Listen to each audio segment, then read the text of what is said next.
जितने भी retail businesses हैं उनके अंदर यूनिट ऑफ बाइंग और सेलिंग के अंदर डिफरेंस होता है। अब वो चीज़ें जो भी ख़रीदते हैं वो किसी और यूनिट के अंदर ख़रीदते हैं और बेचनी उन्हें डिफरेंट यूनिट्स के अंदर पड़ती है। अब वहाँ पर भी मल्टी यूनिट फीचर ना होने की वजह से क्या नुकसानात हो रहे होते हैं कि उन्हें बाइंग के वक्त और सेलिंग के वक्त उनके प्रोसेसेस में लैग आता है और बहुत सारी मैनुअल कैलकुलेशंस उन्हें करनी पड़ती है और डिपेंडेंसीज बढ़ जाती हैं।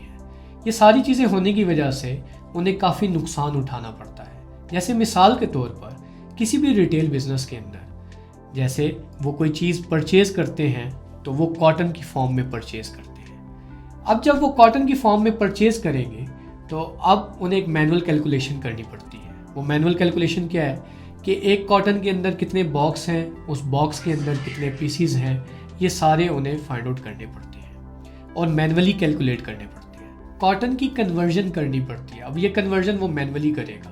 मैनुअली कैसे कि एक कॉटन के अंदर बॉक्सेस के अंदर पीसीज, अब उसे ये सारी कैलकुलेशन थ्रू आउट करनी पड़ेगी एक अपनी परचेज की एंट्री करने के लिए। अब इसके लिए एक ऐसे पर्सन की ज़रूरत उसे पड़ती है जिसको ये सारी चीज़ें मेमोराइज्ड हो और वो उस अपनी मेमोरी के अकॉर्डिंगली उनको या तो कैलकुलेट कर रहा होगा या कैलकुलेटर उठाकर उन्हें कैलकुलेशंस में लगेगा।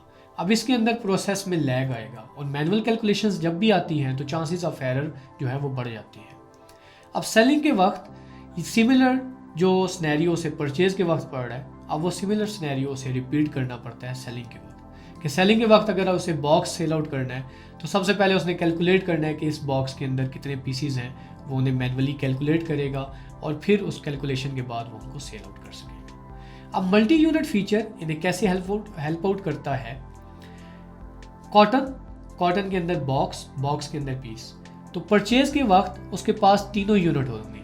अब वो जिस यूनिट के अंदर परचेज करना चाहता है वो परचेज कर लेगा और बॉक्स या कॉटन वो सिलेक्ट करेगा और ऑटोमेटिकली उसको पीसीज में कन्वर्ट सिस्टम कर देगा। अब सेल आउट करते वक्त जब वो चीज़ें सेल आउट करेगा, अगर उसने कॉटन सेल करना है तो वो कॉटन सेलेक्ट कर सकता है, अगर उसने बॉक्स सेल आउट करना है वो बॉक्स सेलेक्ट कर सकता है, अगर उसने पीस सेल आउट करना है तो वो पीस सेलेक्ट करेगा। तो ऑटोमेटिकली जो यूनिट वो सिलेक्ट करेगा उसकी प्राइस ऑटोमेटिकली सिस्टम कॉल करेगा। तो अब इसे यहाँ पर मैनुअल कैलकुलेशन की जाने की ज़रूरत नहीं है। अब जो दूसरा बड़ा नुकसान हो रहा होता है मल्टी यूनिट फीचर ना होने की वजह से वो स्टॉक का है कि अगर जब भी मल्टी यूनिट फीचर के बगैर ये अपने स्टॉक को देखेगा तो अगर ये देखना चाहे कि मेरे पास फलां प्रोडक्ट ABC उसके कितने बॉक्सेस मौजूद हैं, तो अब वो ये नंबर ऑफ बॉक्सेस को देख नहीं पाएगा एज़ फॉर कि इसके पास जितनी भी स्टॉक एंटर हुआ है वो पीसीज की फॉर्म में हुआ है।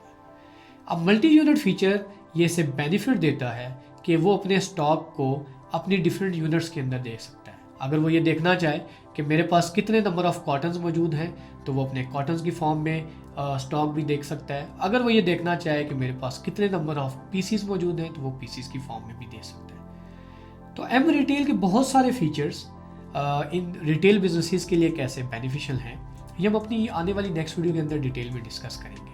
तब तक के लिए आप हमारे चैनल को लाइक और सब्सक्राइब करना मत भूलिएगा ताकि हर आने वाली नई वीडियो की नोटिफिकेशन आपको आती रहे।